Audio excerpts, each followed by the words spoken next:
Alors, le Mahamar, c'est un Mahamar de 1972, 5732, qui traite sur les tzitzit. Il va s'attarder en réalité sur les mots qui sont employés dans la mitzvah des tzitzit, et que ces mots-là, s'ils sont employés pour cette mitzvah, c'est que forcément la mitzvah ont le même message que la mitzvah a le même message que les mots qui sont employés. Alors, Daber al-Ben Israël va martalem asulaim tzitzit. Donc, c'est marqué dans le paragraphe de notre paracha qui traite des tzitzit. Parle au Ben Israël et tu leur diras de faire des tzitzit. Donc, le Rabbi pose la question qui aura été qu'on va trouver une réponse à cette question de la Gemara. Le Rabbi pose la question pour quelle raison il y a ce double langage de parle au Ben Israël et tu leur diras. On aurait pu se suffire parle au Ben Israël de faire les tzitzit. C'est tout. Pourquoi avoir besoin de encore répéter va martalem et tu leur diras. On me voir, c'est expliqué. À pied d'Ivra Gemara, d'après ce que dit la Gemara, Daber Ben Israël ave atrala, va martalem ave atrala. En réalité, dans la Gemara, là-bas, dans Masechet Brachot, on s'attarde que le troisième paragraphe de schéma qui traite des tzitzit, étant donné que le tzitzit, la mitzvah ne concerne que la journée et pas la nuit parce qu'il y a marqué en réalité moto, lorsqu'on les voit, donc la nuit, puisque c'est obscur, on ne voit pas, donc on est exempt de la mitzvah des tzitzit, donc normalement on ne devrait pas lire le paragraphe des tzitzit. Maintenant, néanmoins, on essaie de savoir dans la Gemara quel est le minimum qu'on pourrait lire du paragraphe sans traiter du sujet des tzitzit. Alors la Gemara elle dit que Daber al-Ben Israël ave atrala, que le début du verset Daber al-Ben Israël parle au Ben Israël on ne traite pas encore des tzitzit. Donc on peut le dire. Ve'amarta alehem, mais ve'amarta alehem et tu leur diras. Là on est déjà dans les tzitzit et donc ave atrala, c'est le début. Donc normalement on devrait ne pas le dire. On va pas rentrer dans le sujet que là-bas traite la Gemara, mais en tous les cas la Gemara stipule que Daber al-Ben Israël on ne parle pas encore des tzitzit, donc on pourrait le dire la nuit, alors que va marta alahem et tu leur diras, là on est déjà dans le corps du sujet. On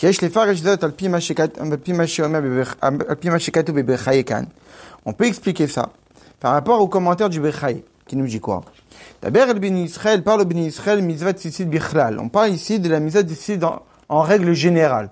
Sans rentrer dans les détails, on parle de la mitzvah des tzitzit. Va marta alehem et tu leur diras, praté à mitzvah, c'est les détails de la mitzvah. Donc le Bechaye nous dit qu'en réalité c'est des termes employés, qui veut dire parler. Pour quelle raison on parle de des termes? Parce que la mitzvah, on peut l'avoir de deux façons. Soit on peut l'avoir dans son aspect général, comme on le verra, qui ne la différencie pas vraiment des autres mitzvot. C'est un commandement de Dieu, donc l'aspect général de la mitzvah. Ou l'aspect particulier, de quelle mitzvah on parle? La mitzvah des tzitzit. Donc c'est comme ça que comprend le Bechaye. Daber al-Ben Israël une mitzvah. Si c'est une mitzvah, ça peut être lu la nuit.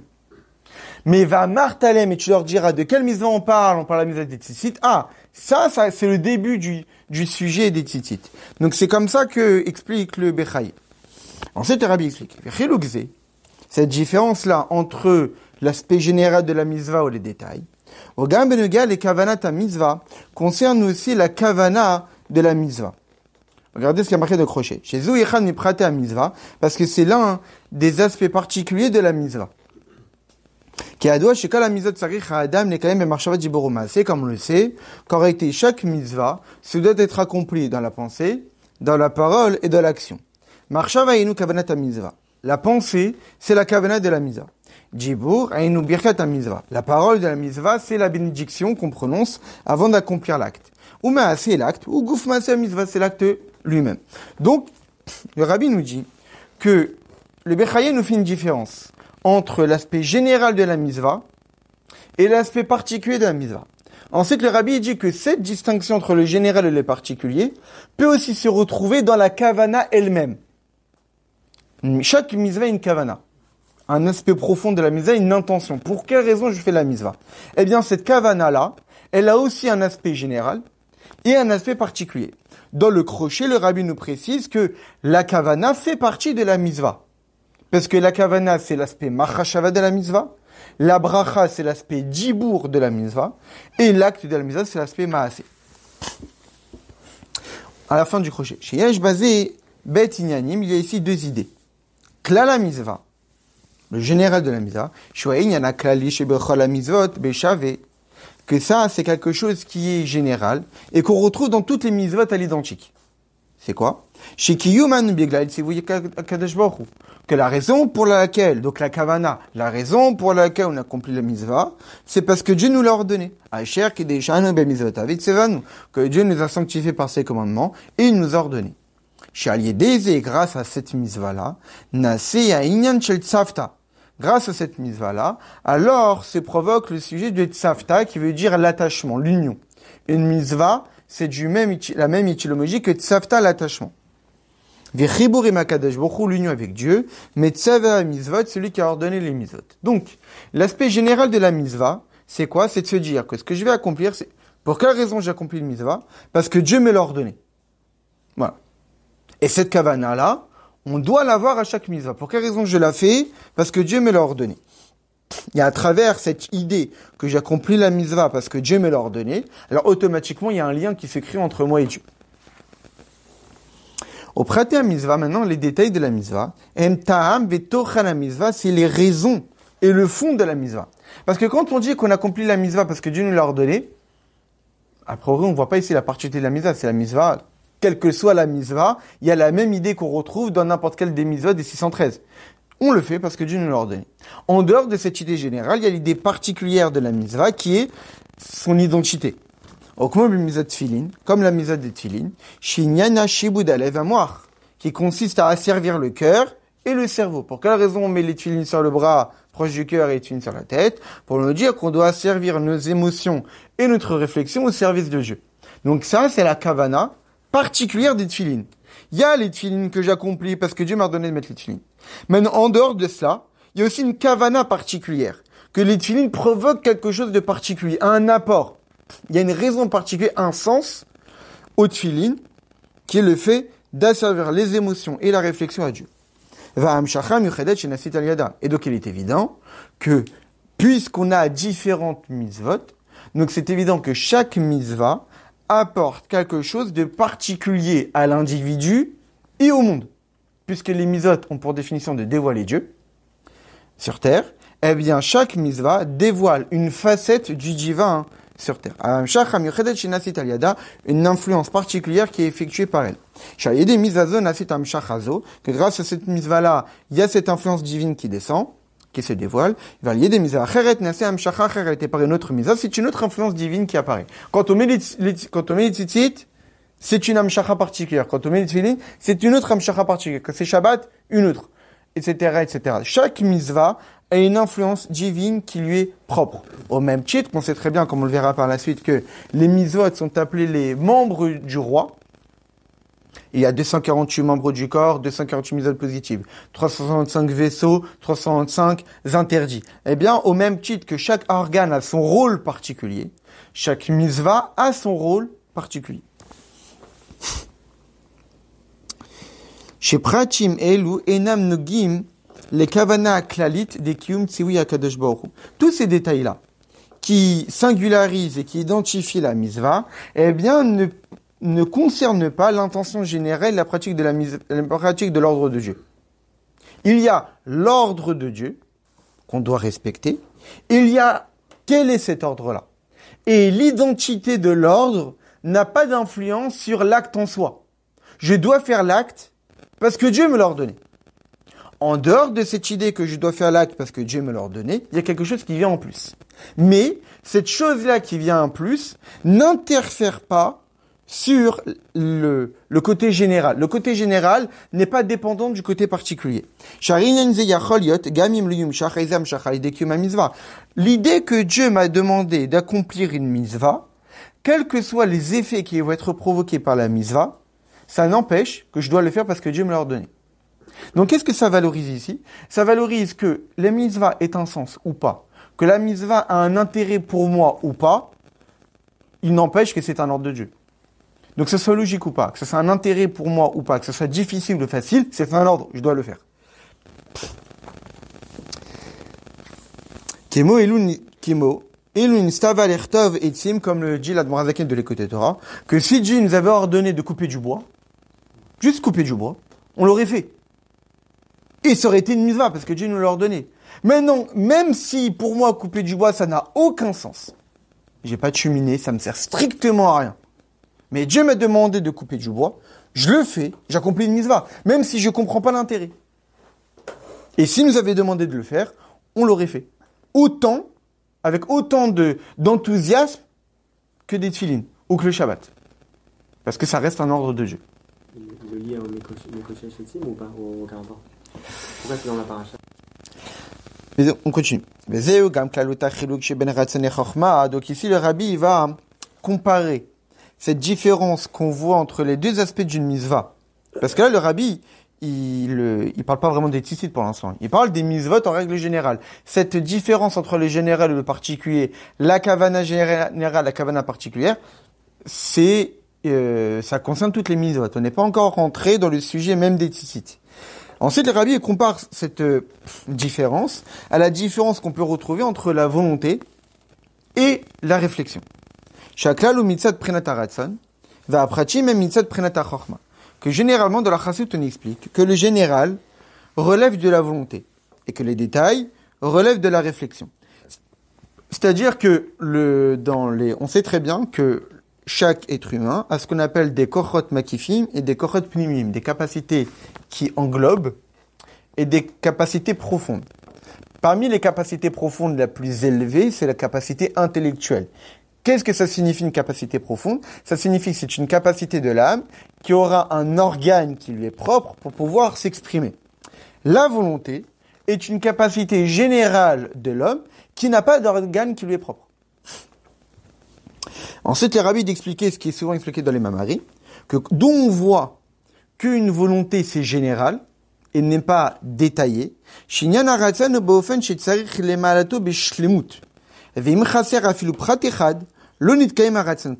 La volonté, elle est définie de façon à ce que, quand est-ce que j'ai dit que ma volonté a été accomplie, c'est la volonté, elle a été accomplie à 100%. Ça n'existe pas de volonté accomplie à moitié. Soit la volonté, elle est faite, soit elle n'est pas faite. Je veux boire de l'eau. Je t'ai amené un verre et une bouteille. C'est pas ce que je voulais. Je voulais boire. Donc tu me serves et que tu me donnes à boire. Donc même si tu as fait 50%, concrètement, tu n'as pas fait ce que je voulais. Donc ma volonté n'a pas été accomplie. Ma volonté n'existe que si elle est accomplie à 100%. Donc on voit bien que la volonté, c'est général. C'est ou tout ou rien. Il n'y a pas de détail. On peut se dire qu'il y a une proportion de volonté qui est faite.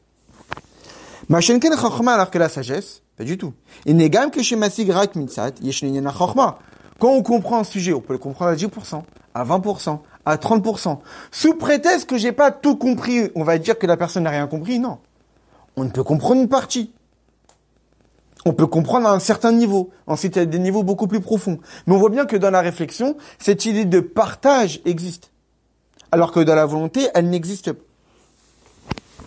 Et donc, on voit bien cette idée que de kavana générale qu'on a vu, de kavana particulière, d'aspect général de la mitzvah, d'aspect particulier de la mitzvah, eh bien, on la retrouve aussi dans cette différence entre la volonté et la réflexion. Et donc là, le rabbi refait le lien avec les termes employés dans la paracha. Que le général de la mitzvah, on en parle par le terme de djibour. Parce que le Bechaye nous avait dit ça. Le Bechaye nous a dit que Daber al-Ben Israël, c'était le général de la mitzvah. Mitzvah tzitzit bichlal, nous avait dit ça le Bechaye. Alors que Va'amarta alehem, eh bien, c'est prêt à mitzvah, les détails. En réalité, c'est pas juste deux termes de paroles qui ont été employés, mais c'est deux termes de paroles différents qui ont été employés. Pour le premier, c'est le djibour, et le deuxième, c'est la amira. Donc, évidemment que ces deux termes qui sont différents, il y a un sens pour quelle raison on a utilisé ces deux termes différents. C'est pas juste une répétition d'un même acte, mais c'est un même acte, mais dit différemment. On peut comprendre de là pour quelle raison la générale de la mitzvah est dit ce langage de djibour, au prat à mitzvah belashon amira, alors que les détails de la mitzvah sont dits dans un langage de amira. Quelle est la différence entre les deux? Le djibour l'amira ou la différence entre le djibour et la mira, chez djibour ou la kasha. Parce que le djibour, généralement, quand on dit vaïdaber, etc., c'est dans le langage de dureté. Comme cette personne-là a dit des choses difficiles envers nous. On parle de Yosef. Ve'amira ou lashon raka, alors que l'amira, c'est un langage de douceur. Et en fait, c'est même dans notre paracha, c'est Rashi qui nous dit ça, que le terme du dibour, c'est un langage de dureté. Alors que l'amira, c'est un langage de douceur. Kemo va yomer anna achitareu, comme celui qui dit, s'il te plaît, il a dit, s'il te plaît, mon frère ne fait pas du mal. Donc on voit bien que va yomer, il a été dit avec alna, s'il te plaît, un langage de douceur. Alors que le dibour, c'est plutôt un langage de dureté. C'est pour cette raison que le général de la mitzvah a été explicité dans le verset par un langage de dureté, qui est etsem kiyum tzivui hakadosh baruch hu, parce que le fait d'accomplir l'ordre de Dieu, ou mitor kabbalatol malchut shamim, quand on me dit fais ce que Dieu te demande, parce que Dieu te l'a demandé, c'est dur. C'est-à-dire qu'il n'y a pas de raison, il n'y a pas de sens, il n'y a pas de goût, il n'y a pas d'enthousiasme. Fais-le parce que c'est comme ça qu'il faut que ça soit. C'est difficile. On parle ici d'accepter le joug divin. Les kayem izatameler, mibli shedashum ta'am. On doit accomplir l'ordre du roi sans même savoir pour quelle raison je dois le faire. Quel est le sens? Qu'est-ce que ça m'apporte dans ma vie? Ne cherche pas à savoir ça. Dieu t'a demandé de le faire, je le fais, point. Jusqu'à que tu n'as pas la permission de remettre en question cet ordre-là. Ces termes-là sont employés par rapport au Chukim, que ce sont des mitzvot, donc on ne connaît pas vraiment les raisons. Mais en réalité, le rabbi, il rapporte cette idée-là même pour toutes les mitzvot. Parce que même si des mitzvot, on en a leurs raisons, il y en a certaines qui sont logiques, les mishpatim, il y en a certaines que au départ c'était illogique, mais après que ça nous était ordonné, on a compris pourquoi, les doutes, et il y en a certaines qu'on ne sait pas du tout pourquoi, les chukim. Mais en réalité, à partir du moment que toutes les mitzvot ont cette même idée générale, qu'on le fait parce que Dieu nous l'a demandé de le faire, eh bien en réalité, il y a un aspect des mitzvot qu'on ne comprend pas, qui dépasse la logique, qui dépasse un intérêt pour la personne de l'accomplir, qui est cette idée, je le fais parce que Dieu me l'a ordonné. Et donc, en réalité, notre premier rapport à la mitzvah, c'est cela. Kabbalat ol malchut shamim, je le fais parce que Dieu m'a demandé de le faire. Alors que veilou prata, donc on voit ici une certaine dureté, une certaine difficulté. C'est pas évident pour un homme qui a une nature d'être logique et de faire des choses parce qu'il comprend pourquoi. D'un coup, lui demande, fais parce que Dieu t'a demandé. C'est difficile. Donc c'est pour cette raison que pour le général, le terme employé c'est daber, parle. Que là, c'est un langage de dureté. Et le pratem mitzvah alors que les détails de la mitzvah. Un belashon raka, c'est un langage de douceur. Kivan chezu gilui eizetam amuvan musak binyan mitzvah. Parce qu'ici, on parle des détails de la mitzvah. C'est quoi les détails? C'est-à-dire son aspect particulier. La raison de la mitzvah. Ce qui va donner du goût, de l'enthousiasme, une certaine raison à pouvoir le faire. Grâce à cela, l'homme va être joyeux pourquoi on le fait. Quand on met les tefilines, parce que Dieu nous a demandé, ok. Mais si tu sais qu'en mettant les tefilines, tu vas asservir ton cœur, tes émotions, quand tu as du mal à aimer Dieu, le mettre les tefilines, ça va t'aider. Quand tu veux développer ton esprit pour comprendre la Torah, mais en mettant les tefilines, ça va t'aider, etc., etc., tu vas avoir plus de joie à le faire. Quand on t'explique tout le sens de Shabbat, c'est beaucoup plus facile que si on te demande, travaille pas, n'utilise pas l'électricité, etc., etc., juste fais ça. C'est beaucoup plus difficile. Donc, pour un homme, quand on donne une raison à un acte, il est beaucoup plus facile de le faire. Donc, c'est pour cette raison que les détails de la mitzvah ont été explicités par le terme de ve'amarta. Parce que c'est un langage de douceur, parce que les détails de la mitzvah, les raisons de la mitzvah, apportent plus de facilité à l'accomplissement. C'est pour cela qu'en réalité, la Gemara, on dit que Daber el Beni Israël, par le Beni Israël, ce n'est pas encore le début de la mitzvah. Martha alors que, et dis-leur, va être là, ça c'est le début. Pourquoi? Qui Daber ou Aklal? Parce qu'ici, le terme de Daber, c'est le général. L'intérêt de la Gemara, c'était de chercher le passage dans tous ces paragraphes-là, qui ne concernent pas les tzitzit pour qu'on puisse le lire le soir. Bon, en fin de compte, on lit le soir parce qu'il y a cette Mitzrayim, il est sorti d'Égypte, qu'on doit aussi lire le soir. Donc, si tout l'intérêt, c'est de chercher les termes dans le paragraphe qui ne concernent pas les tzitzit, Daber ben Israël ne concerne pas les tzitzit. Puisque ça parle de la généralité de la mitzvah. Sans rentrer vraiment dans l'aspect particulier. Fais la mitzvah parce que Dieu t'a demandé de le faire. Que ce soit les tzitzit ou autre chose. On commence pas à parler des tzitzit ici. On parle de Kabbalat ol malchut shamim. On parle de l'acceptation du joug divin. C'est un sujet à part entière qui est séparé du sujet des tzitzit. Et vous adain kodem atrala. Donc, c'est avant même de commencer à s'introduire dans le sujet. Va atrala union va marta. Mais quand est-ce qu'on rentre dans le sujet des tzitzit? Dans va marta. Prate à misa, les détails de la misa. Chez Kshurim et Minyan al-Chochma, qui sont liés à l'idée de compréhension, de réflexion. Atrala takochot apnimim. Le début des forces profondes de l'âme. Donc ici, le rabbi fait le lien entre tout ce qui a été dit, entre l'aspect particulier de la mitzvah, entre la chokhma qui est les détails, parce qu'on voit qu'on peut comprendre à 10%, 20%, donc c'est des détails. Et ensuite, cette idée de amira qui est liée aux détails, parce que c'est la douceur. Chez Baim Beseder Vadraga, qu'évidemment que lorsqu'on est dans les capacités profondes de l'homme, tout est hiérarchisé. Que d'abord il y a la réflexion, ensuite il y a l'émotion, ensuite il y a la parole, ensuite il y a la pensée, parole, action. C'est dans l'ordre. On ne saute pas les étapes. Chez Baim Beseder Vadraga, prat achare prat, détail après détail, baofen shema atrala nimshach emtsa v'asaf, que quand on commence, ensuite on arrive au milieu, ensuite on arrive à la fin. Qu'est-ce que ça veut dire? Ça veut dire qu'en réalité, lorsqu'on comprend quelque chose, eh bien ça crée une évolution. C'est-à-dire que j'ai compris, ensuite je vais voir comprendre encore un petit peu plus, ensuite je vais comprendre un petit peu plus, ensuite ça va commencer des émotions, ensuite je vais commencer à voir le projet de le faire, etc. Mais donc, quand on rentre dans les capacités profondes de l'âme, il y a toute une organisation qui se met en marche. Mais lorsqu'on est dans les forces qui englobent l'âme, lorsqu'on est dans la volonté, lorsqu'on est dans le plaisir, il n'y a plus cette idée d'organisation. Par exemple, la teshuva, c'est quelque chose on saute les étapes quand on fait la teshuva. Généralement, on dit non, j'ai envie d'avancer petit à petit. Non, mais la teshuva, c'est comme un saut. C'est on saute les étapes. C'est comme le dit Agmara, quand une personne qui fait teshuva, immédiatement elle est tzaddik. Dans ma série de Kiddushin, quand une femme elle dit à condition que tu sois tzaddik, eh bien c'est possible que la personne soit mariée immédiatement. Pour quelle raison? Parce qu'il suffit qu'il ait une pensée des teshuva, il est tzaddik. Et comment c'est possible? Parce que la teshuva c'est un saut. C'est cette idée qu'on saute les étapes, on change complètement de statut parce que c'est une force qui ne passe pas par un processus de étape après étape. La teshuva c'est quelque chose qui permet à la personne de devenir une nouvelle personne, de complètement effacer ce qui a été fait auparavant. Donc pour l'instant, qu'est-ce qu'on a vu? On a vu les différents aspects qui existent dans toutes les mitzvot. L'aspect général, accepter le joug divin, Dieu nous a demandé de faire une mitzvah, on le fait, sans même savoir quel est le commandement en question. Et le deuxième aspect, c'est l'aspect particulier, que chaque mitzvah a son identité, chaque mitzvah a son sens, a son message, et plus on s'approfondit à la compréhension de cette facette de la mitzvah, plus on aura de l'enthousiasme et de la joie et de l'envie à le faire. On voit bien.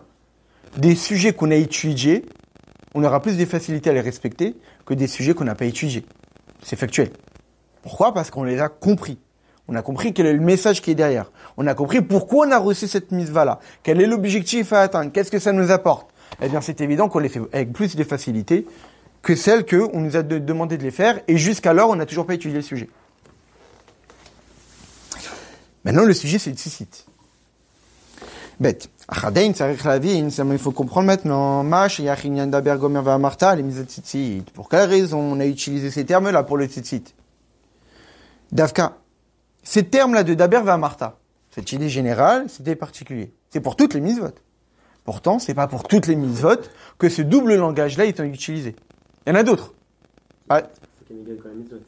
On voit par exemple dans notre paracha, Daber V'Amarta, c'était dit pour les Nesachim, pour les libations, on dit Daber V'Amarta. Ou par exemple pour Rosh Chodesh, voilà on dit Tzav. Tzav et Ben Israël V'Amarta Alehem. Donc ordonne et tu leur diras. Donc encore ce double langage. Donc il n'y a pas que les tzitzit. Mais là le rabbi pose la question, cette idée de général et de particulier, c'est que c'est pour toutes les mitzvot. Donc normalement, si toutes les mitzvot ont cet aspect de général et de particulier, donc pour toutes les mitzvot, on aurait dû utiliser ce double langage, Daber V'Amarta. Et c'est pas le cas. Ou le marzat betorak damalech al mitzvot, ou en tous les cas, dire Daber V'Amarta en introduction pour toutes les mitzvot qui vont être enseignées dans la paracha, par exemple. Dès que dans la paracha, il y a beaucoup de mitzvot qui vont être enseignées, eh bien, tu as introduit le sujet par Daber V'Amarta. Et non plus, ce n'est pas le cas. On est donc obligé de dire, Shainyan de klala mitzvah, au prata mizvot, au bad gasha, begilui, be prata inyani de mizot tzitzit gouva. Cette idée d'un aspect général, d'un aspect particulier, eh bien, elle est d'autant plus accentuée et de façon beaucoup plus explicite dans la mizvot des tzitzit. La mizvot des tzitzit, c'est le symbole de l'aspect général et particulier des mizvot. Les tzitzit ont cette idée-là, plus que toutes les autres. Et le rabbi est dans la parenthèse, et aussi pour toutes les mizvot, c'est aussi employé ce double langage. Alors comment le rabbi explique? C'est quoi l'explication? En réalité, les tzitzit, c'est aussi deux idées, deux sujets. Atalit, va tzitzit. Il y a le talit, l'habit en soi, va tzitzit et les franges. Atalit ou inyan klali, le talit, eh bien, c'est général. Deav shieshbo del knafot, même s'il a 4 coins. Arebeklal ou tinyan amakif, chez les malamit ralkut. Le talit, même s'il a, des extrémités, donc on voit un certain détail, des particularités, néanmoins, ça reste un habit qui englobe. C'est un makif, ça entoure. Au-delà de toute différence. C'est un habit qui peut entourer la tête, le corps, les pieds, les jambes, tout, en même temps, sans faire de distinction d'un membre, d'un organe vis-à-vis d'un autre.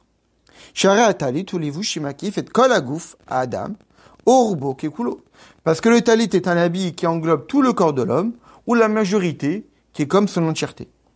Que dans le langage du Zohar, qu'on appelle ça l'habit du roi. Donc, on voit bien que les tzitzit ont deux aspects, deux idées, deux caractéristiques. Le talit et les franges. Le talit, c'est l'aspect général qui englobe tout le corps, comme par exemple la volonté, qu'on avait dit qu'il n'y avait pas d'organe particulier, qu'on peut vouloir réfléchir, on peut vouloir parler, on peut vouloir bouger les mains, on peut vouloir bouger les jambes. Donc la volonté s'exprime partout. Et il y a autant d'intensité, ça aussi c'est expliqué dans les Mamarim, il y a autant d'intensité de vouloir bouger la jambe que de vouloir réfléchir. La volonté n'est pas plus exprimée dans la tête que dans les jambes. Quelqu'un qui veut courir, eh bien, cette volonté peut être aussi intense que quelqu'un qui veut réfléchir. Donc, comme bien que la volonté ne fait pas de différence entre un organe et un autre. Ça, c'est le premier aspect des tzitzit, c'est le talit qui englobe tous les organes sans faire de distinction. Va tzitzit, alors que les tzitzit, c'est comme des cheveux, des fils. Que Moshe Katou, comme c'est marqué dans Yecheskel, vekacheni betzitzit roshi, il m'a pris par les fils de ma tête, par les franges de ma tête, par les cheveux. Et on parle ici des tzitzit. Les cheveux sont dits par le mot tzitzit. Shayadan nimshach hamaki bepnimiut, que comme les tzitzit sont aux extrémités du talit, donc le but des tzitzit, ça a pour vocation de faire en sorte que le makif, que le général, ce qui entoure, va s'exprimer dans les détails. Les tzitzit, c'est la continuité du talit. Que le talit qui englobe, eh bien, le but des tzitzit, c'est de faire en sorte que cette puissance qui existe dans le talit va s'exprimer dans les détails. Que la volonté générale va s'exprimer dans les détails. C'est pour cette raison que dans la halakha, on voit que le tzitzit doit être de la même matière que le coin. Dans la halakha, on pose la question, on voit qu'il y a marqué que tzitzit a kanaf, le tzitzit des coins. Mais juste avant, c'est déjà précisé que le tzitzit était dans les coins. Alors pour quelle raison dire le tzitzit des coins, sachant qu'on avait déjà précisé juste avant que le tzitzit était dans les coins? Conclusion de nos maîtres, parce que de nous dire que le tzitzit doit être de la même matière que le coin. Si le talit est en soie, les tzitzit doivent être en soie. Si le talit est en coton, les tzitzit doivent être en coton. Seulement après, il y a un autre verset qui parle de la laine et du lin. Pour nous dire qu'en réalité, ça c'est vrai pour toutes les matières, à l'exception de la laine et du lin. Que si les tzitzit sont en lin ou en laine, il n'est pas obligatoire que ce soit de la même matière que le talit. Parce que le lin et la laine, c'est particulier. Ça a plus de valeur que toutes les autres matières pour les tzitzit. Maintenant, si c'est d'une autre matière, il faut forcément que les fils soient de la même matière que les coins. Donc, on voit bien, de cette halakha, que les tzitzit doivent être de la même matière que les coins, que les tzitzit sont la continuité. Comme si il n'y a pas de distinction entre le talit et les tzitzit. Ça fait suite, c'est même de la même matière. Parce que le but du tzitzit, c'est de dévoiler le général dans le particulier.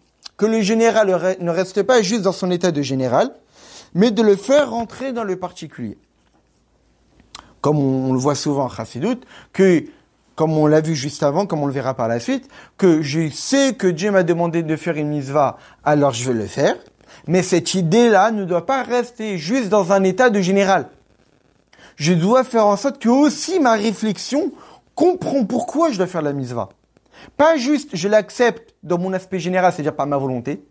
Je veux faire la mitzvah parce que Dieu m'a demandé de le faire, donc je l'accepte. Non, il faut que je sois capable d'introduire cette mitzvah-là dans mes capacités intellectuelles. Que mes capacités intellectuelles participent à ça. Que ma capacité émotionnelle participe à ça. Pas juste l'acceptation, mais la réflexion, l'émotion. Comme souvent on le voit dans les mamarim de Chassidut, qu'en réalité on doit servir Dieu dans tous les détails de notre vie. Avec Chesed, avec Vora, avec Tiferet, avec Netzach, Od, Yesod. Pas juste un aspect, pas juste général, mais vraiment dans les détails. Et les tzitzit représentent cette idée-là. Qui a le talit, qui englobe tout le corps. C'est cette idée de servir Dieu en étant totalement enveloppé de la volonté de Dieu, avec un Kabbalat Malchut Shamaim qui englobe tout notre être. Mais ce Kabbalat Od Malchut Shamaim doit s'exprimer dans les détails et pas juste rester dans un état général. Et c'est aussi la raison pour laquelle que tzitzit veulent dire les cheveux, donc les détails, mais ça veut aussi dire voir les tzitzit. Comme le verset qui nous dit « observer parmi les fissures ». C'est un verset qui est employé généralement pour la venue du Mashiach. Que le Mashiach est derrière un mur, mais qui commence à être fissuré, et que le Mashiach, on peut l'observer à partir des fissures. Mais tzitz minacharakim, on peut commencer à observer le Mashiach à partir des fissures.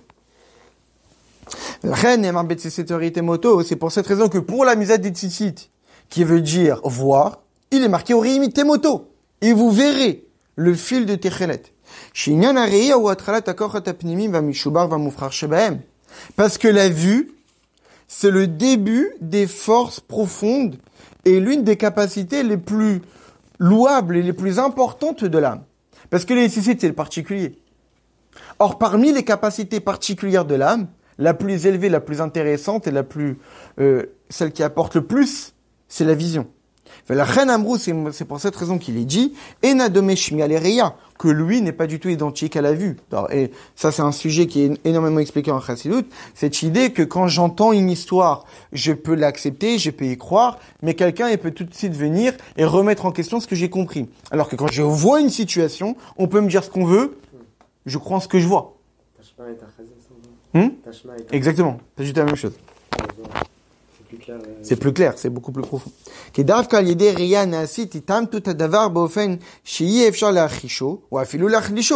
que lorsqu'on voit une chose, on est certain de la chose, donc il est impossible d'affaiblir, de le contredire et aussi impossible d'affaiblir.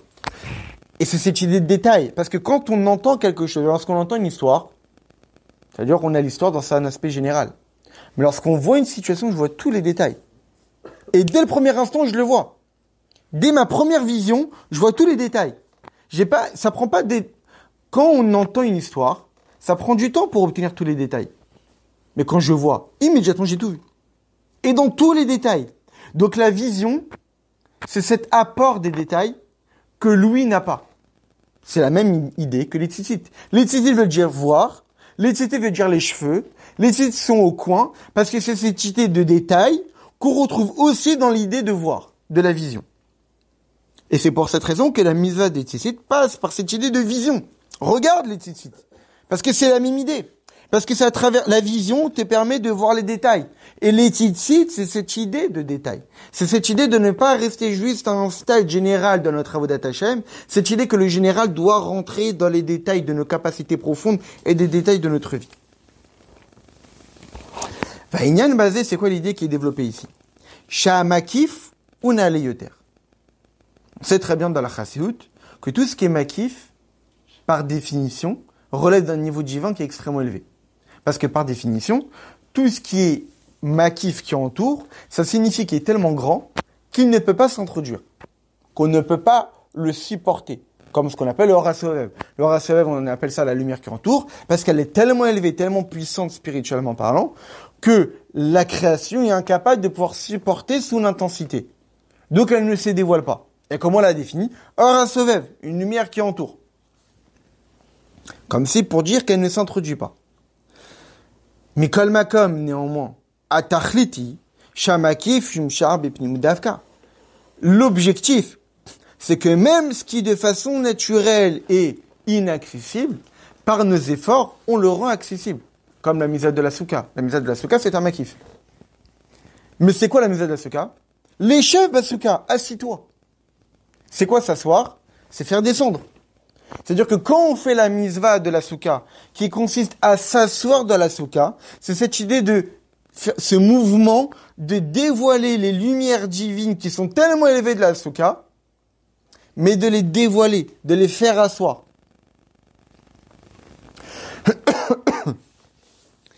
Et c'est ça en réalité qu'on le verra dans la paracha la semaine prochaine. Ce qui est expliqué dans les Mamarim à propos de la dispute de Korach. Korach, on verra dans la paracha la semaine prochaine, qu'il est venu se disputer contre Moshe et Aaron. Il est venu avec des arguments, qui sont racontés dans le Midrash. L'un des arguments, on nous dit chez Korach, chez Piqué Achaya. Korach, c'était quelqu'un de très intelligent, c'était pas un idiot. Et donc il vient avec des questions. Ta'an chitalit shekula techelet pturam natisit. On est, parachat Korach, on est au lendemain de parachat Shlach, on apprend la misva de Tzitzit, on a la misva d'avoir un fil bleu, le techelet. Et que cette techelet-là, il permet de faire la misva. Maintenant, Korach, il vient avec, devant Moshe Rabbeinu, ils viennent tous habillés avec un talit bleu. Et les fils tout blancs. Et donc il pose la question, est-ce qu'un talit qui est entièrement bleu techelet serait exempt d'avoir un fil bleu? Il est entièrement bleu. Il n'y a pas besoin d'avoir un fil bleu. Réponse de Moshe Rabbeinu, pas du tout. Il faut un fil bleu. Et tout le monde a rigolé. C'est quoi cet idiot? Si déjà un fil bleu acquis de la misva, à plus forte raison si tout le talit il est bleu. Deuxième argument de Korach. On a la misva de la mezouza, dans lequel il est marqué Shema, Vafta, Vaya. Très bien. Et il pose la question, mais une maison qui est remplie de livres, de Sefer Torah. Donc il n'y a pas que 1, 2, 3 paragraphes. Il y a toute la Torah. Donc on a une maison qui est remplie de Sefer Torah où il y a toute la Torah. Est-ce qu'on a l'obligation d'avoir une maison où il y a juste 1, 2 ou 3 paragraphes? La réponse de Moshe Rabbeinu, oui. Tout le monde a rigolé. C'est quoi cette Torah? C'est quoi ce maître là? C'est illogique. Ça n'a pas de sens. Et dans la Chassidut, on explique qu'Ivan Sheyasavour chez Maspik Kinyan Amakif. Parce qu'en réalité, Korach lui pensait que le général était suffisant. Que rentrer dans les détails n'avait pas tout un intérêt. L'essentiel, c'est le général. T'as un talit qui est bleu, ça marche. T'as une maison qui est remplie de sfarim, ça marche. Avoir un fil bleu, c'est quoi? C'est un détail. En quoi c'est si important ces détails-là par rapport au général? Si t'as le général, t'as tout. T'as pas besoin des détails.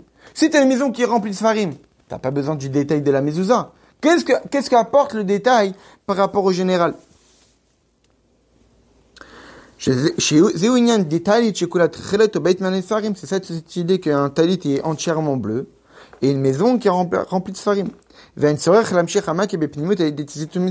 Donc il n'a pas besoin d'avoir ce makif ce général-là, qui se dévoile profondément, qui se dévoile dans les détails, à travers la mitzvah de Tzitzit et la mitzvah de mezouza. En réalité, dans la Chassidut, après c'est un long sujet, extrêmement profond. Les arguments de Korach, en réalité, sont basés sur quelque chose qui est extrêmement fondamental. Alors, on va juste continuer, après je vais le dire. C'est ça aussi, parce qu'en réalité, Korach, au départ, quand on voit le sens simple des versets, il était contre la nomination de Aaron. Il n'acceptait pas que Aaron soit le Kohen Gadol. Quel était le problème chez Aaron?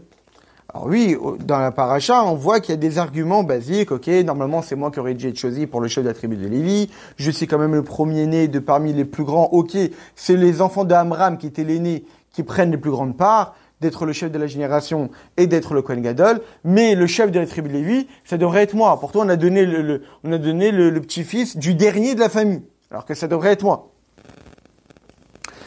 Et donc, qu'est-ce qui se cache derrière les arguments de Korach? Parce qu'Aaron, c'était le représentant du dévoilement dans les profondeurs. Pourquoi? Chez Zenian Zaken Aaron, on voit dans les versets qu'on parle de la barbe de Aaron.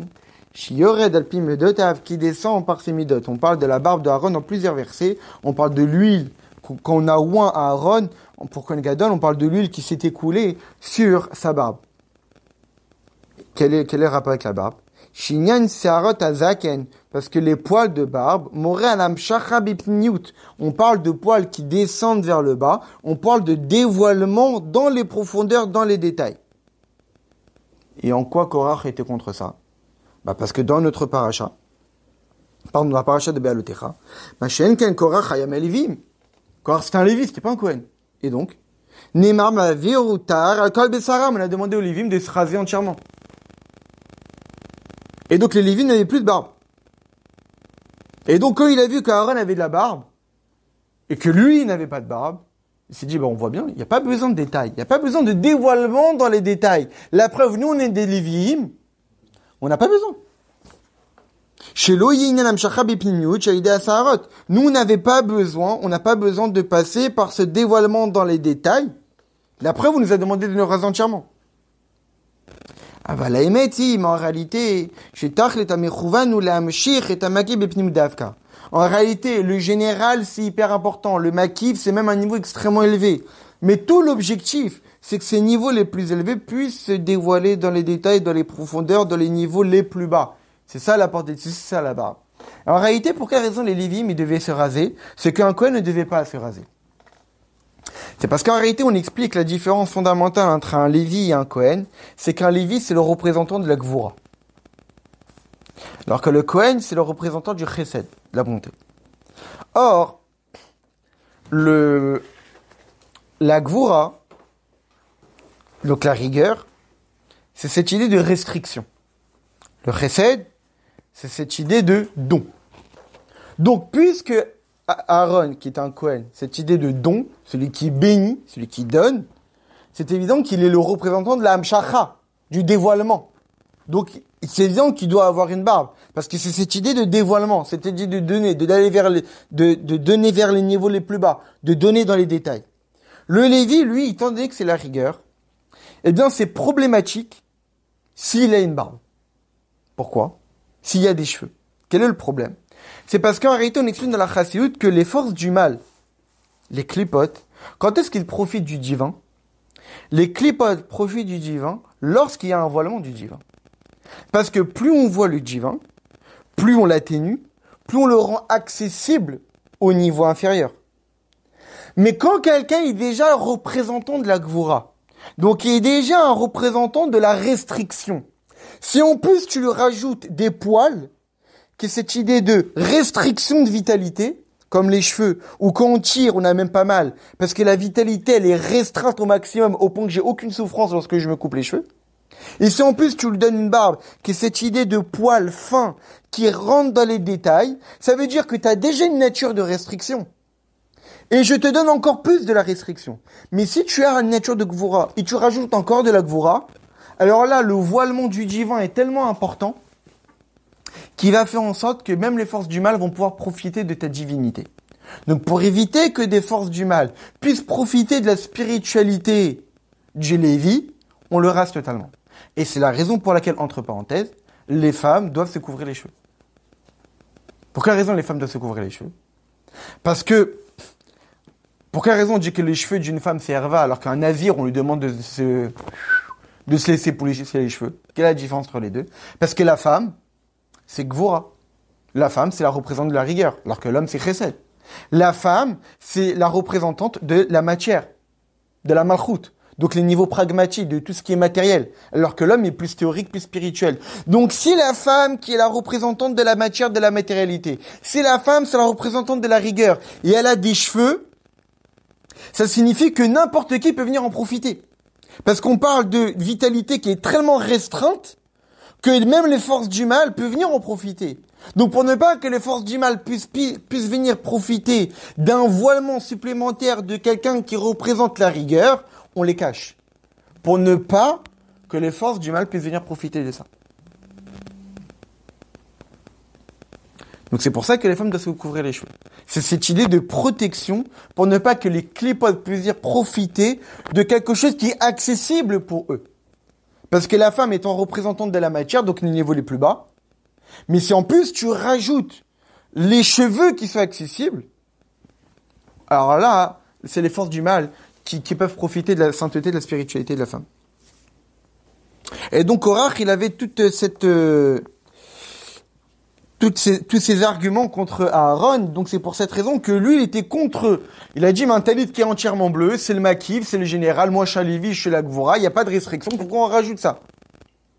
Pareil pour une maison qui est remplie de Sfarim, c'est le général, et moi pareil, parce que je suis dans le général, parce que je suis la Gvora, on m'a enlevé la barbe, on m'a enlevé les détails, donc pour quelle raison avoir besoin d'une mezouza?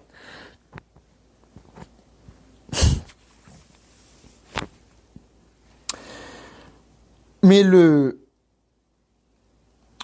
Techelet, le Techelet, comme ça explique l'Admor Zaken dans l'écoute Torah, et il dit que Techelet, en réalité, c'est la même étymologie que le Tachlit, la finalité, et c'est aussi la même étymologie que la destruction.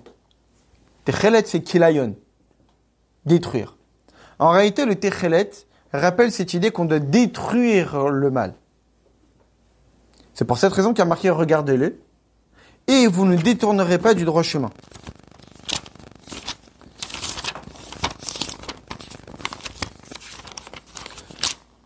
Comme c'est marqué « Usrartem et kal mizat Hashem » vous vous souviendrez de toutes les mitzvot de Dieu. Va citer motam et vous le ferez. Velo taturu acharel levachem vachenechem. Vous détournerez pas d'après votre cœur et d'après vos yeux. Acharatem zonim acharem que vous les poursuivez.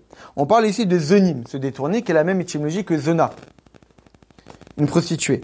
C'est quoi cette idée? Une zona, c'est une femme qui va avec d'autres hommes, pas avec le sien. C'est cette caractéristique, c'est une relation interdite avec des hommes qui ne sont pas les siens. Mais donc c'est pour cette raison qu'on dit de le regarder le Techelet pour ne pas en arriver à ça, parce que quand on regarde le Techelet, on regarde cette idée de kilayon, de destruction du mal. Parce qu'en réalité, au départ, on dit, et vous souviendrez des mitzvot de Dieu, et vous les ferez. Ça veut dire qu'on a déjà un mari, qui est Dieu. Et comme on a déjà un mari qui est Dieu, alors je t'interdis d'aller voir ailleurs. Asharatem zonim, ne sois pas une zona, ne sois pas une femme qui a déjà un mari et qui va voir ailleurs en créant une autre union, c'est-à-dire avec les forces du mal en faisant des avérotes. Ça, c'est cette idée de Techelet. Donc cette idée de Techelet, elle doit exister dans les détails. C'est dans les détails qu'on doit éradiquer le mal, pas juste dans le général. Vraiment dans les détails. Vieille aussi basé, on peut encore rajouter là-dessus. Là, le rabbi fait encore une autre comparaison. Chez Achiluk ben talit et tzitzit, que cette différence entre le talit, qui est le général, et le tzitzit, qui sont les détails, ou bedugmat klalut achiluk chez ben misvot le Torah, la différence entre les misvot et la Torah.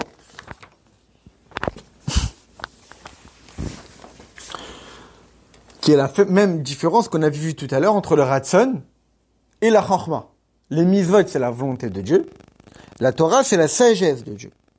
Eh bien, encore cette même idée entre les misvot et la Torah. Kadoua chez misvot emlivushim, comme c'est connu que les misvot sont les habits de l'âme, prinatama qui entoure, quand on accomplit une misva, eh bien, ça crée un habit supplémentaire pour la neshama, où elle va pouvoir profiter des dévoilements divins dans les Gan Eden qui sont tellement élevés qu'on a besoin d'habits spirituels pour pouvoir en profiter. Alors que la Torah c'est la nourriture de l'âme, qui s'introduit profondément, et qui devient le sang et la chair de la personne. Comme et ta Torah sera à l'intérieur de mes entrailles. Parce que lorsqu'un juif étudie la Torah, il comprend. Donc il est nourri. Les misvot, c'est fade. C'est quelque chose qui est extérieur. On me demande d'accomplir le misvah, je la fais. Donc la misvah, c'est un acte de le faire. C'est général, c'est global, c'est extérieur. Mais quand j'étudie la Torah, puisque je comprends le pourquoi du comment, bien à ce moment-là, ça donne du goût. Donc je suis en train de me nourrir, je suis en train de nourrir l'âme. Le spirituel n'est pas juste une idée qui est extérieure à moi. Le spirituel et le divin, c'est quelque chose que j'ai compris, qui s'introduit à l'intérieur de moi-même. Comme Betania, comme c'est expliqué longuement dans le Tanya, la différence entre les mitzvot et la Torah, où la mitzvah c'est un habit de l'âme, et la Torah c'est une nourriture de l'âme. Dans le Périhé. Au Bepratiut, mais si on rentre dans les détails, là-bas, la Zaken, il rentre quand même dans les détails. Il dit, la Torah imazon vegam levouch. En réalité, la Torah est la nourriture de l'âme, mais c'est aussi un habit de l'âme. La nefesh hamaskel pour l'âme qui réfléchit. Chez Mitlabesh Babi Yuna Vilimuda, lorsque la neshama commence à s'introduire dans le sujet et à la comprendre, et à comprendre le sujet. Là-bas, la Zaken explique que lorsqu'on étudie la Torah, il y a un yichud nifla, il y a une union exceptionnelle qui s'opère entre le juif et Dieu. Il explique qu'il y a tout un processus lorsque le juif étudie la Torah. C'est quoi le processus? C'est que lorsqu'on commence à réfléchir sur une halakha, au départ, je la comprends pas la halakha. Donc au départ, la halakha, elle m'entoure. Elle me dépasse. Et qu'après, au fur et à mesure que je réfléchis sur la halakha, et que je maîtrise le sujet, la halakha n'est plus quelque chose qui m'entoure et qui me dépasse, mais c'est quelque chose que je maîtrise, que je domine. Donc là, c'est moi qui entoure la halakha. Et donc, en réalité, à travers l'étude de la Torah, il y a ce qu'il n'y a pas dans les mitzvot. Quand on accomplit une mitzvah, c'est Dieu qui m'enlace. C'est un habit. C'est Dieu qui m'enlace. Mais quand j'étudie, je suis à la fois enlacé par Dieu au départ, parce que ça me dépasse complètement. Mais lorsque je comprends le sujet, c'est moi qui enlace Dieu, c'est moi qui entoure le divin. Donc il y a cette idée d'être entouré par le divin, et il y a cette idée de entourer le divin. Je l'ai mangé. Il s'est introduit en moi-même. Donc on voit bien que la Torah est à la fois un habit, et aussi à la fois un aliment. Et ensuite, la Zaken là-bas, il rajoute un détail. Vekol sheken keshemutzi bepiv bejibour, et à plus forte raison, lorsque non seulement j'étudie avec ma tête, mais j'ai étudié avec ma bouche. Parce que lorsque j'étudie avec ma bouche, là, mon étude atteint un hors makif. Mon étude atteint un niveau exceptionnel. Comment on le voit, comme c'est expliqué longuement en Chassidut, que lorsque j'étudie avec ma parole, plus j'utilise ma parole et plus j'étudie en expliquant ce que j'ai compris, eh bien, tout d'un coup, il y a des nouvelles idées qui apparaissent et qui n'étaient pas apparues lorsque j'avais réfléchi. Imaginons que j'ai étudié un sujet et ensuite je le transmets à quelqu'un. Eh bien, au fur et à mesure que je transmets ce que j'avais compris, eh bien, tout d'un coup, il y a des nouvelles idées qui apparaissent. Ça veut dire, il y a du makif. Il y a des choses qui entourent, qui au départ, j'avais pas compris. Elles étaient du niveau de makif. Mais grâce à la parole, je les dévoile. Donc, grâce à la parole, j'atteins des niveaux makif, j'atteins des niveaux exceptionnels de la réflexion que quand je m'étais juste suffi de ma pensée, j'avais même pas eu l'idée que ça existait. Donc quand je réfléchis uniquement, je comprends le sujet. Mais quand je transmets, je suis capable à ce moment-là de découvrir des sujets que je n'avais pas découverts auparavant. Donc j'atteins du niveau de makif. Je découvre des choses qui à l'origine étaient niveau makif. Très bien.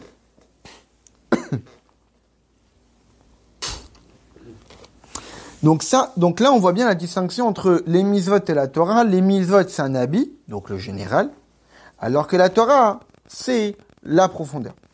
Les mitzvot, c'est quoi? C'est la volonté de Dieu qui est au-delà de la raison. Alors que la Torah, c'est la raison qui est cachée dans les mitzvot. Une mitzvah, c'est une volonté. C'est général. Dieu souhaite qu'on mette les tefilines.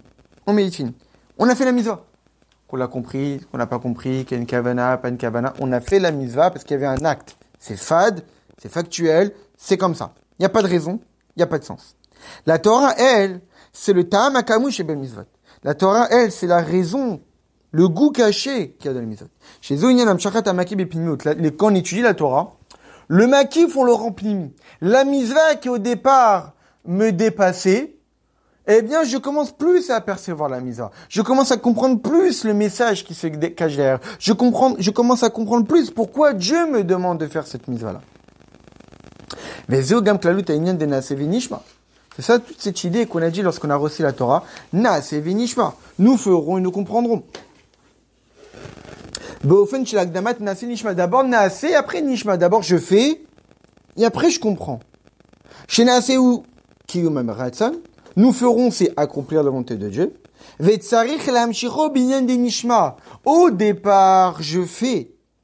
Et après, tzarich lamshicho binyan de nishma. Et après, il y a le nishma. Et après, je donne du sens, je donne du goût à l'acte. Pas j'ai du sens. Et comme j'ai du sens, alors ça va me pousser à le faire. Non. Ce sont deux choses distinctes. Il y a l'acte, il y a le goût. D'abord, je fais. Parce qu'il y a cette valeur de faire ce que Dieu m'a demandé d'accomplir. La misva, le naasé. Après ça, il y a une étape supplémentaire qui est le nishma, qui est cette idée de donner du goût à ce que je fais. Pas nishma ve naasé. Pas je vais comprendre d'abord et après je vais faire. Parce qu'à ce moment-là, on perd quelque chose. On perd cet aspect général de la misva. On perd cet aspect que je fais parce que Dieu m'a demandé de faire. Non, c'est d'abord naasé et après nishma. Et là, on gagne sur les deux plans. On a à la fois le makif, pur, qui nous dépasse. Et après, on a le pnimi. Et le pnimi, c'est le makif qui est rendu pnimi. Parce qu'en réalité, si d'abord je comprends, et après je fais, qu'est-ce que j'ai fait? Eh bien, j'ai limité la misva. Je n'ai obtenu la misva que dans son aspect compréhensible. Je la limite. Normalement, le makif, c'est quelque chose qui me dépasse. Mais c'est-à-dire que l'aspect de la misva qui est censé me dépasser, qui est censé être un habit, qui est censé être un makif qui me dépasse complètement, je l'ai raté. Alors que si on me demande de le faire, et je le fais, sans même savoir pourquoi. Et ensuite, par la suite, je cherche à comprendre pourquoi. Là, à ce moment-là, je suis rentré en connexion avec la volonté de Dieu pure et simple, qui dépasse complètement la compréhension de l'homme. Et après ce niveau-là qui me dépasse, je l'ai rendu accessible. Et donc, ce que j'ai compris, va permettre de tout comprendre. Y compris les choses que je ne comprenais pas au départ. C'est quoi l'idée? Quand même, si la Torah peut être résumée comme juste expliquer pourquoi on accomplit les mitzvot. Comme Maraza, comme dit le maître de la Gemara, Gadol Talmud, c'est que grande est l'étude qui amène à l'action. Donc il semblerait que l'étude n'a pour vocation uniquement d'amener le juif à accomplir les mitzvot. Donc l'étude, c'est pour comprendre le pourquoi des mitzvot. Mais comme Matsin, chez Gadla Malat Torah à la mitzvot. Néanmoins, on peut voir que la Torah a une supériorité sur les mitzvot. Parce que si on dit que grande est la Torah, grande est l'étude qui amène à l'action, ça veut dire que ce qui est plus grand, c'est l'action. Parce que toute la vocation de l'étude, c'est pour l'action qui va suivre. Mais en réalité, il y a une grandeur quand même dans la Torah. Comme chez Kato, comme c'est marqué, que tous les désirs ne sont incomparables à elle.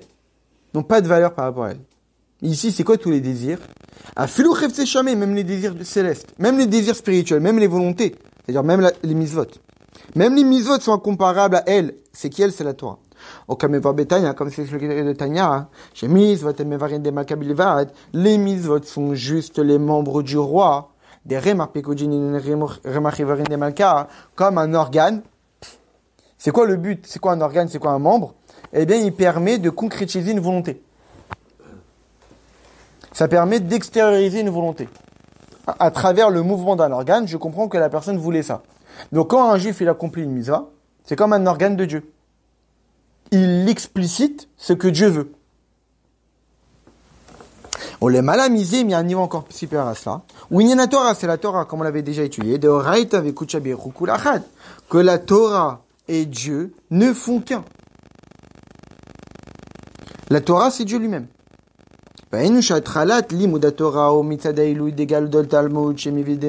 C'est certes, au départ, lorsque j'ai étudié la Torah, c'est d'un point de vue de la grandeur des mitzvot.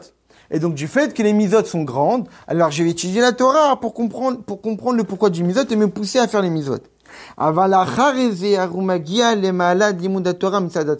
Mais par la suite, il faut atteindre le niveau de l'étude de la Torah de par elle-même. Non pas lié aux mitzvot, mais l'étude de la Torah pour la Torah. Parce qu'à travers l'étude de la Torah, je suis uni à Dieu lui-même.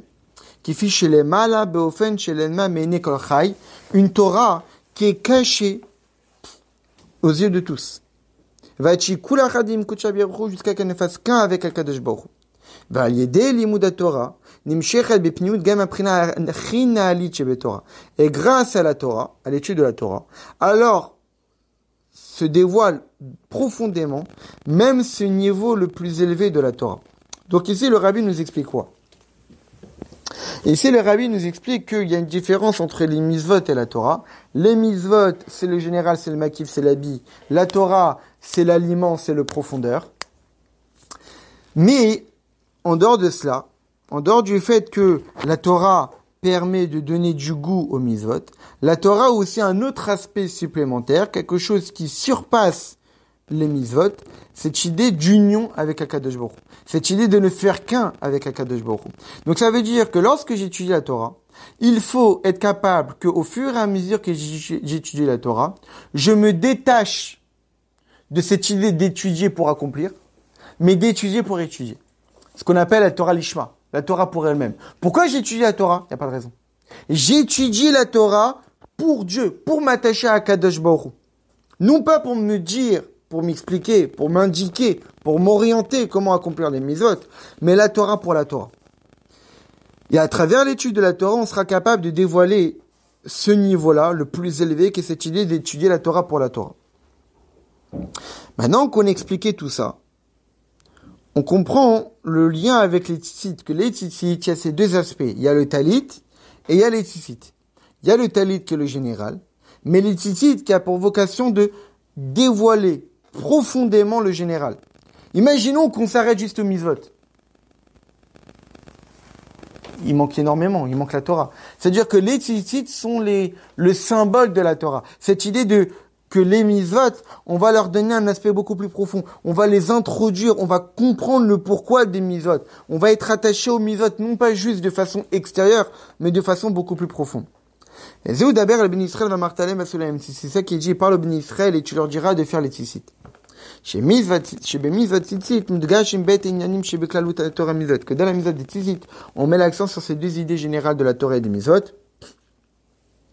Hennaklal de Kabbalatul Malchut Shamim, que ce soit l'idée générale d'accepter le joug divin, Vanaprachim de Torah Vetamei Mitzvot, ou que ce soit les détails qui est les raisons des mitzvot. Vezeu gam mashekaitu b'emshech ha-parasha. Et ça qui est aussi dit dans la suite de la parasha. Qu'est-ce qu'il dit? Osrachtem et kol mitzvot Hashem, va'asitem otam. Et vous vous souviendrez de toutes les mitzvot de Dieu, et vous les ferez. Ok? Par Neymar, ensuite, qu'est-ce qu'il dit? Les man tizkeru, va'asitem et kol mitzvotai, afin que vous vous souvenez, et vous les ferez de toutes mes mitzvot. Au départ, on dit quoi? Mitzvot havaye, les mitzvot de Dieu. Et ensuite, on dit quoi? Mitzvotai, mes mitzvot. Shembet aprinat shemi mitzvot. Ici, on parle de deux niveaux dans les mitzvot. Mitzvot havaye, les mitzvot de Dieu. Au mitzvotai et mes mitzvot. Mamash shelemala, mishem havaye. On sait très bien, généralement, havaye, on dit que c'est Dieu. Mais on sait très bien qu'havaye, c'est un nom de Dieu. C'est un aspect du divin. Donc, au départ, il y a les mitzvot comme étant les mitzvot à commandement du Shem havaye, du Yud Kevavke. Donc les mitzvot ont pour vocation de dévoiler le Yud Kevavke ici-bas, comme on l'a souvent étudié. Mais après, il y a un niveau encore plus élevé, qui est mitzvotai, mes mitzvot. Les mitzvot d'Akadosh Baruch Hu. Pas les mitzvot du Shem havaye, mais les mitzvot d'Akadosh Baruch Hu, qui sont d'une certaine façon le même niveau que la Teshuvah. Comme on l'a souvent étudié, que la différence entre la Teshuvah et les mitzvot, c'est que les mitzvot sont les mitzvot Hashem, du Yud Kevavke, alors que la Teshuvah, c'est Anochi. Anochi mishanochi, Anochi moche pshaechem. Moi, j'effacerai vos fautes. Pour effacer des fautes, on ne parle pas du Shem havaye. On parle de Anochi, on parle de l'essence même de Dieu. On parle de moi, je suis Dieu. Eh bien, dans les mitzvot, il y a aussi peut-être ce niveau-là, qu'il y a les mitzvot Hashem, il y a mitzvotai. Peut-être on peut le lier à un enseignement de nos maîtres qui nous dit Tshuva o maasim tovim. Yafi sha'achad bi tshuva o maasim tovim ba'olam hazeh mekol chay olam haba. Et préférable un moment de teshuva et de bonnes actions dans ce monde-ci que toute la vie du monde futur. C'est connu la question qui est posée en Chassidut que l'ordre serait dû être l'inverse. Pas teshuva au masim tovim. On fait pas d'abord teshuva, après on fait les mitzvot. On fait les mitzvot, et s'il y a eu erreur, on fait teshuva. Donc masim tovim ve teshuva. Pourquoi teshuva au masim tovim? On explique en Chassidut parce que quand on fait d'abord teshuva, alors nos masim, ils seront tovim. Ça veut dire qu'il y a les mitzvot sans teshuva, et il y a les mitzvot avec teshuva. Comme le dit le rabbi dans un mamar sur Shabbat Shuvah, il dit qu'un juif qui fait Torah et Mizot sans avoir fait teshuva au préalable, toute cette Torah et ces Mizot, ce n'est que du folklore. C'est pas de la vraie Torah, c'est pas de la vraie Mizot. Qu'est-ce que ça veut dire? Ça veut dire qu'en réalité, la teshuva, c'est pas juste réparer tes erreurs. On sait très bien que teshuva, c'est chouv, revenir vers Dieu. Ça veut dire que c'est quoi teshuva masim tovim? C'est ce mécanisme, c'est ce mouvement de vouloir se rapprocher de Dieu continuellement. C'est cette envie, c'est ce désir. Teshuva, c'est celui qui a soif. Quelqu'un qui est dans un mouvement de soif du divin, de soif de Dieu, les mitzvot qu'il va accomplir vont être des masim tovim, vont être des mitzvot qui vont être lumineuses. Ça va pas être des mitzvot mécaniques. Ça va pas être des mitzvot Hachem, des mitzvot du Yudke Vavke. Ça va être des mitzvotai. De même que la teshuva, c'est Dieu lui-même qui l'ordonne. Eh bien, tes mitzvot peuvent être des mitzvotai, mes mitzvot à moi, pas des mitzvot à vailler, mes mitzvot à moi. Mais pour que ce soit de mes mitzvot à moi, il faut faire teshuva au préalable. Peut-être c'est ça. Chez un bête après notre chez mes mitzvot. Très bien. Ve'od zot, et plus que cela.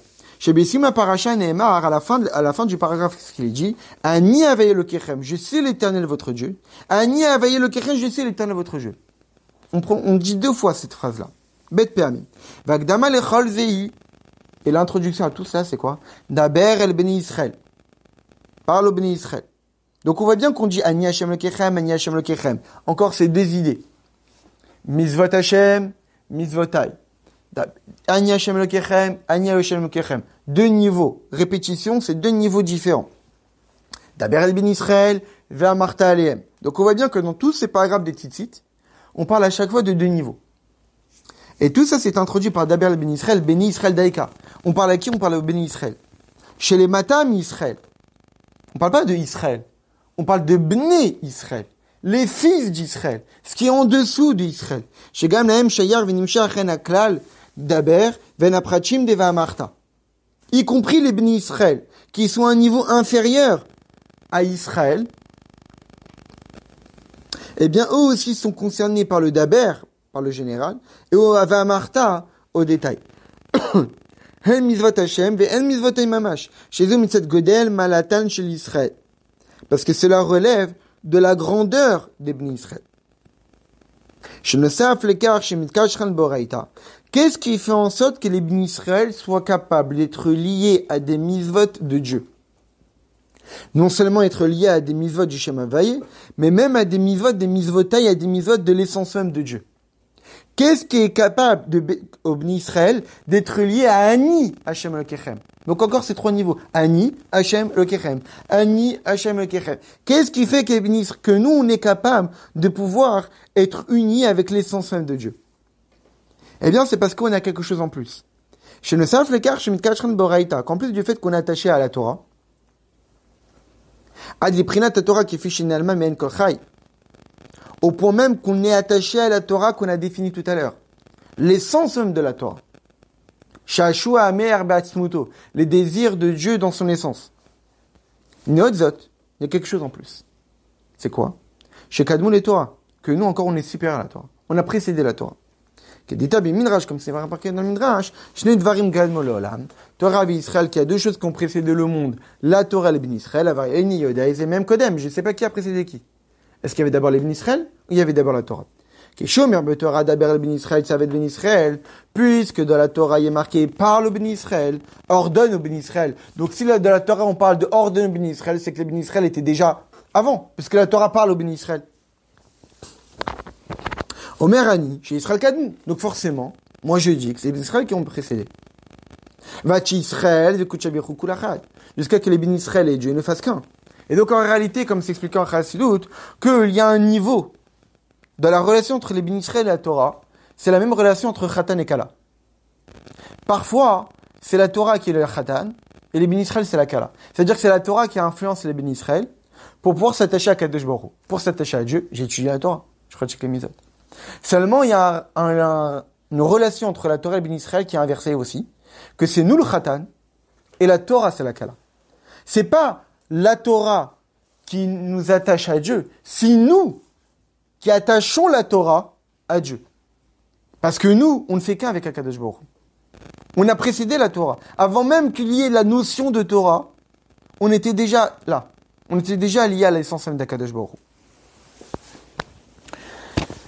Hu. Shelachan gam yeridat nishmatam leolam hazeh, leitlabesh beguf gashmi. C'est pour cette raison que, puisqu'on a cette puissance d'être des Israël, de ne faire qu'un avec Akadosh Baruch Hu, alors même si on est descendu ici-bas, et s'est habillé dans un corps matériel, on a cette capacité de dévoiler Dieu ici-bas, à travers l'accomplissement des mitzvot, qui est comme la mitzvot des tzitzit, qui est fait à partir de laine, matériel. C'est-à-dire que qu'est-ce qui fait en sorte que nous, on est capable de dévoiler le divin dans la matière, parce que nous, on ne fait qu'un avec Dieu. Et de même que Dieu est au-delà de toutes les limites, eh bien aussi le juif est au-delà de toutes les limites. C'est pour cette raison qu'en réalité, dans ce paragraphe des tzitzit, qui consiste à être une mitzvah, de dévoiler le makif dans le pnim, de dévoiler le divin dans la matière, de passer des mitzvot Hashem à mitzvotai, de passer d'Ani Hashem et Lokechem. Tout ça, c'est possible. Pourquoi? Parce qu'on est des Béni Israël. Parce qu'on parle de Daber les Béni Israël. Et puisqu'on fait ça, jusqu'à qu'on puisse faire pour Dieu une demeure ici-bas, en transformant la matière de ce monde en spirituel, en une demeure pour Akadosh Baruch Hu. Donc c'est ça tous les messages qu'on peut tirer de ces paragraphes des tzitzit, qui est cette idée que notre relation avec Akadosh Baruch Hu, elle est multiple. Il y a les mitzvot, il y a le général, et il y a l'étude de la Torah. Les mitzvot, il y a la kavana générale, il y a la kavana particulière. Et après les mitzvot, il y a l'étude de la Torah qui va donner un aspect particulier aux mitzvot, qui va donner un goût. La Torah, il y a la Torah qui est liée à la pratique des mitzvot, et il y a la Torah qui est liée à l'essence même de Dieu. Dans les tzitzit, il y a le talit qui est le général, il y a les tzitzit qui sont particuliers. Dans les mitzvot, il y a les mitzvot du Shem Havayé, il y a les mitzvot qui sont mitzvotai. Et donc, en réalité, tous ces paragraphes, le Rabbi nous a un petit peu montré dans les détails qu'il y a tout le temps deux facettes. Cette dualité qui existe partout et qu'il y a à nous de travailler dans les deux. Que de ne pas se suffire du général, mais de s'investir dans le particulier, parce que c'est ça l'objectif.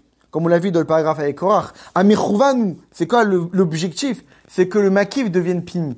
C'est que les mitzvot soient associés à la Torah. Que le naasé soit associé au nishma. Qu'on puisse faire ça au quotidien, de ne pas se suffire du général, du superficiel, mais du particulier et du profond aussi.